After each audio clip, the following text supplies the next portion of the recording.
বাংলাদেশের যারা ভণ্ড আছে, নবীর দুশ্মন, রাসূলের দুশ্মন, পয়গম্বরদের দুশ্মন, তাদেরকে আমরা সাবধান করছি, তোমরা সাবধান হয়ে যাও।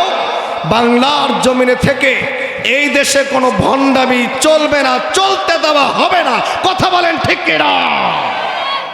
এদেশে কোনো ভণ্ডামি চলতে পারে? আপনারা বিশ্বাস করেন আমার এই সোনার বাংলাদেশে অনেক পূর্বে ইসলাম কায়েম হয়ে যেত। একমাত্র বাংলার জমিনে, আল্লাহর জমিনে আল্লাহর দ্বীন কায়েম না হওয়ার পিছনে সব থেকে বড় অবদান হচ্ছে এদেশের ভণ্ডগুলোর কারণে। কথা বলেন ঠিক কিনা? এই ভণ্ড মুনাফিকগুলোর কারণে এদেশে এখন পর্যন্ত ইসলাম কায়েম হচ্ছে না। তবে আমরা আশাবাদী এই দেশটাও একদিন ভণ্ডমুক্ত হবে ইনশাআল্লাহ। কথা বলেন ঠিক কিনা?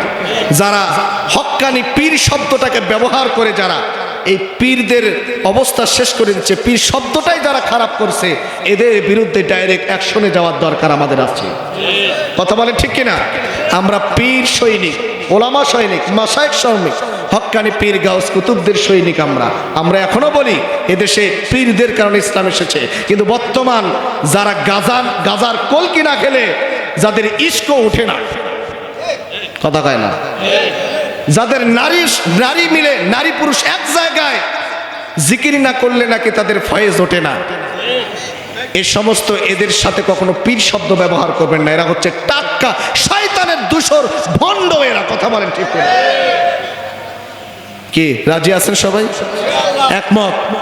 আশা করি যারা পীর সাহেবের মুরিদ আছেন তাদের গায়ে এই কথাটা লাগবে না, কারণ আমার আজকের কথাটা ভণ্ড পীরের বিরুদ্ধে, হক্কানি পীরের বিরুদ্ধে নয়। আশা করি যারা ভণ্ড পীরের মুরিদ তাদের হয়তো লাগতে পারে, কি কথা বলেন না কেন? কিন্তু আমরা হক্কানি পীরের মুরিদ, আমরা হক্কানি পীরের সোহবতে আছি, আজ আছি কি, মানে যতদিন আয়ু আছে, হায়াত আছে, আমরা আছি ইনশাআল্লাহ। থাকবেন তো? হক্কানি পীর মাশায়েখ ওলামা ইকরামগণ সবার সাথে আছি ইনশাআল্লাহ। আল্লাহ তাআলা যেন জীবনের পূর্ব মুহূর্ত পর্যন্ত তাদের সোহবতে থাকার তৌফিক দান করেন। সকলে বলি আল্লাহুম্মা আমিন। আমার ভাইরা, তাহলে বলতেছিলাম হেদায়েতের মালিক কে? আরেকটু জোরে বলেন, হেদায়েতের মালিক কে? হেদায়েতের মালিক আল্লাহ। আল্লাহর নবী বিশ্বনবী মুহাম্মদ সাল্লাল্লাহু আলাইহি সাল্লাম এবার উম্মতের জন্য দুনিয়াতে কি নিয়ে আসলেন খুব মনোযোগ দেন। আল্লাহর নবী বিশ্বনবী মুহাম্মদ সাল্লাল্লাহু আলাইহি সাল্লাম একদিন মসজিদে নববীর সামনে চুপচাপ